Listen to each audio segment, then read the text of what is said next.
Europa League, given their first leg results. United with that brilliant performance in Spain to beat Athletic Club. Meanwhile, Spurs, as was expected, getting past Bodo Glimt 3-1. Still second legs to come. But let's say it is United against Spurs in the final. And I'll start with you, Jan. Whoever wins that, does it save their season? First of all, I think that Bodo Glimt will go into the final. That is my first point. I have to say that, and I give you the reasons for that. No, I didn't really ask. I don't want to know the reason for that. So if it's Manchester United against Bodo Glimt in the final and United win, does it save their season? Yeah, but if you say who will save the season of Tottenham, Manchester United, I think Bodo Glimt will come. But fair enough. If that is going to be the final, I think that Bodo Glimt will knock Spurs out. But having said that, I think neither of the manager of Spurs and Manchester United will survive the summer. I think that Manchester United learned last season that winning a final was not enough. I think Sir Jim Ratcliffe has learned that. Will he do it again? I'm not sure about that. And the Spurs feeling, I hope for Ange Postecoglou, great man, great lad, but I doubt to win the Europa League is not enough for him either. Mario, take me into the player's head. If you're a United or Spurs player or Bodo Glimt player and you win the Europa League, how much can you celebrate given what's happened for the rest of the campaign? Oh, yeah, you celebrate. Why would you not celebrate? You win a trophy, you understand, people can talk about it, but this is clearly a trophy of something, and what you've been through as a club, and then being in the position to lift this up. Yeah, I would celebrate it like special. The key thing is always, as a footballer in a season, make sure when you lift that trophy that you have added some sweat to it. Don't lift the trophy when you're sitting and watching and you play one game and then you lift it up, it doesn't feel the same. But when I lift it up and I played so many games for that club and then we go in and winning it, oh yeah, I feel good. It doesn't matter what club I'm on. It's interesting Jan brought up the fact that both managers could go, regardless. We obviously think that Ange is on his way out, Jules. Where's Amorim in this world? Nah, Amorim is not getting sacked whether he wins the Europa League or not, whether he finishes 15th or 16th, he will stay. They clearly believe in him for mid-term to long-term, far more than Ange. Ange is gone at the end of the season, regardless of what happens again to Spurs in this competition and in the remaining games in the Premier League. But for Amorim, they will have a big summer. While he's hoping they will have a big summer, they will need to sell players before being able to sign new ones, the ones that he wants. But he will definitely be there at the start of next year. Right, to the question about the players. When they win, either one of these teams win the Europa League, celebration, deluxe, royale, we are the champions. Yeah, right? Not the champions of the world, though, because that'll get Frank going. All right, well, we're thinking we are the champions and we're raising the trophy. But beyond that emotional moment that is going to be a lift for the club and the fan and the manager and the front office and everybody, when you go and evaluate and analyze your season, you have to be very clear. If you're an evaluator, if you're the front office, if you're the board, that you allocate the proper percentage of weight to the value of that specific trophy and what it means for you to win that trophy. And does that supersede or outweigh what has been a turgid season?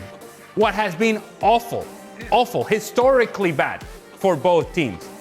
In the case of Manchester United, when you look at Manchester United and they've lost 16 matches this season, that's saying something. And this is a brand that has been tarnished over the last few years, but a huge brand across the world nonetheless. Regardless, you put the Europa League trophy over here on the side and you say, well, that's worth however percentage. The rest of that percentage has to be as very objective evaluation of what this club is, what it has been, and more importantly, what it's going to be with one of these managers in charge. If that equation, that percentage doesn't add up, git. If you don't feel comfortable with any of it in that evaluation process, the Europa League cannot be enough to forget all of this. It cannot be. If you do that, you are turning your back on reality And you have already done that if you're Manchester United because you won FA Cup. And in Spurs, I don't know what kind of choice you have. I think Ange Postecoglou's gone regardless. What's interesting, Jan, for example, Aston Villa have won a lot of fans, rightly so, this season for the performances they put in. Yet they could not qualify for the Champions League and end the season without any silverware. Manchester United could win some silverware and qualify for the Champions League. Yeah, absolutely. I was at Villa Park on Saturday and they played Fulham. If Fulham won that game, they would be 3 points behind Aston Villa. And Aston Villa done fantastic games. They nearly did a miracle against PSG, but could end up with no silverware. Having said that, to add to what Al's analysis, is that Manchester United, Sir Jim Ratcliffe, they are there to build Manchester United back among the best. A trophy like the Europa League, the League Cup or the FA Cup won't help you there. They have to see a development. Everybody that works with Amorim like him. He's good for journalists. He's always there. He's there for you. But can you imagine that Manchester United at that position on the table, and don't come with that thing that is not his team. I can give you 15 managers in the top 5 leagues who don't have their team and they still manage to get that sorted. So if he saves his position as a Manchester United manager, it's not because he won the Europa League, it's because they think that he can, some of a miracle, the head of recruitment at Manchester United will find gold somewhere we don't know at the moment, because who will like to come to Manchester United now to improve them? And if they're going to play for his system, they need 8-9 new players, and they have to start, like Jules saying, to sell players. And who will take these players after a season like this? So please, that thing that he's 100% safe, I'm not having that. Just to confirm, as we're talking for hunting for gold, those odds were to finish in the top 6, not the top 5. Therefore, there was a little bit of... Up next, talking about teams with something big resting on it at the end of the season. Manchester United have a Europa League finals, a semi-final second leg rather. So too do Tottenham. How's that affected their league form? So obviously we know that relegation has been sorted at the bottom of the table, but Manchester United and Tottenham very much on course for their lowest ever finish in the Premier League. But it's not all doom and gloom. They both have an advantage in the Europa League semi-finals from their first leg. Man United 3-0 up, Spurs 3-1 up. There is a potential Europa League final between those two sides, and potentially they could qualify for the Champions League, having finished 14th and 15th in the table. No team below 12 has ever got to the Europa League final before. And this could yet, in this craziest of seasons, end up being relatively successful. Unbelievable. You know what, when you look at where they are, and you look at how poor the bottom 3 teams are, and what was it, I think, was it West Ham went down on 42 points, right? Yeah. When you look at how poor these 3 teams, Manchester United and Tottenham would have been in a relegation battle if the teams weren't so bad the last couple of years. That's how bad it's been. But then they're in the semi-finals of, I can't understand it, in the European League. That doesn't make sense. What's interesting as well, I mean, you talked about Arsenal not making the changes for the Bournemouth game. Manchester United named the record third youngest ever Premier League starting 11 of any team in their game. And they also had their youngest ever Premier League starter in that game as well. So that they've just gone into the youth and just said, right, well, do you know what? All our eggs are in this basket. The thing about Man United as well, it's very fortunate for them because they've got players coming back now.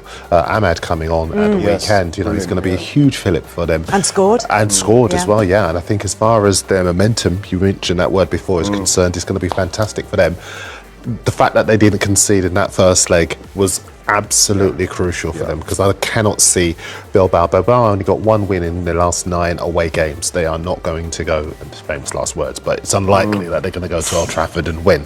I worry about Spurs, because I think as far as Spurs are concerned, Glimt have scored 2 goals on each of the last 5 occasions they've played against teams in the Europa League at home. They're potentially the story in Europe this season, aren't they, Bodo Glimt?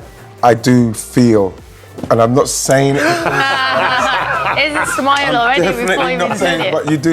When they score that goal, you do feel they really needed. Like United scored a 3, and it feels comfortable.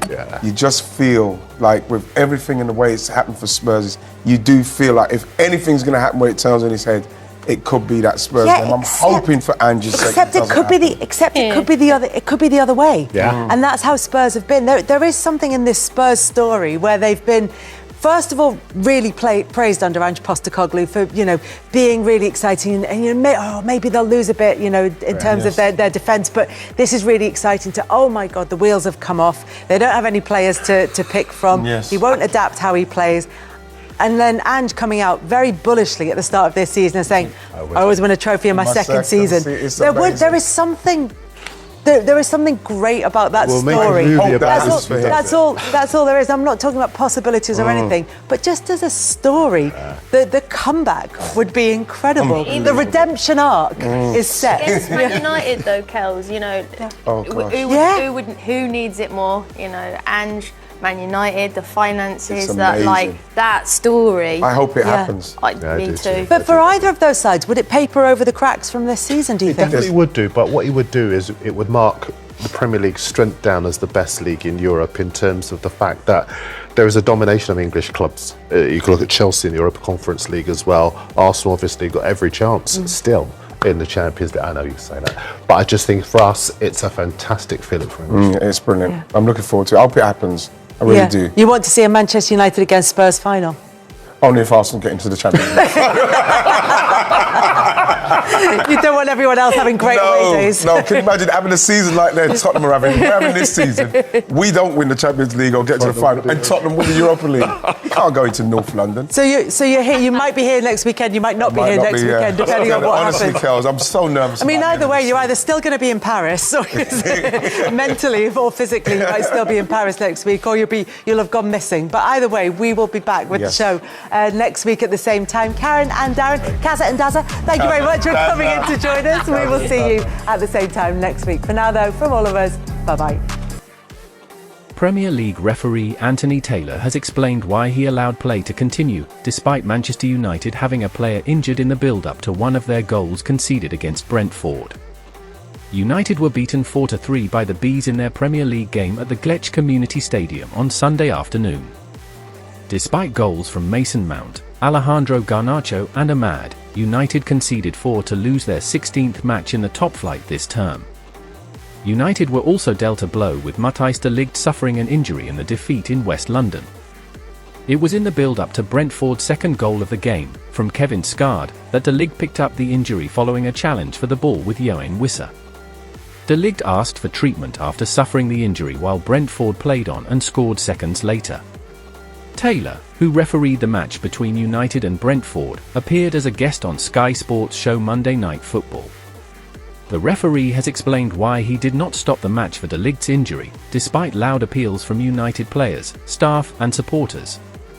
The main consideration in this situation was, basically, my responsibility under the laws is to decide if de Ligt is seriously injured or not, said Taylor. If it's a serious injury, then it's my responsibility to stop the game at that moment. Generally, you would consider a serious injury a head injury in the main, Taylor continued. In this situation, because of him de Ligt sitting up and asking for treatment, I didn't consider that serious. So that's why we allowed the game to continue and the goal resulted. If we analyse it a little bit more, it's probably more of a foul by de Ligt on Wissa than the other way around, the official added. Particularly in the Premier League, these days, there's a greater expectation that we're letting a lot more physical contact go. If you enjoyed this video, don't forget to subscribe to our channel for more exciting updates.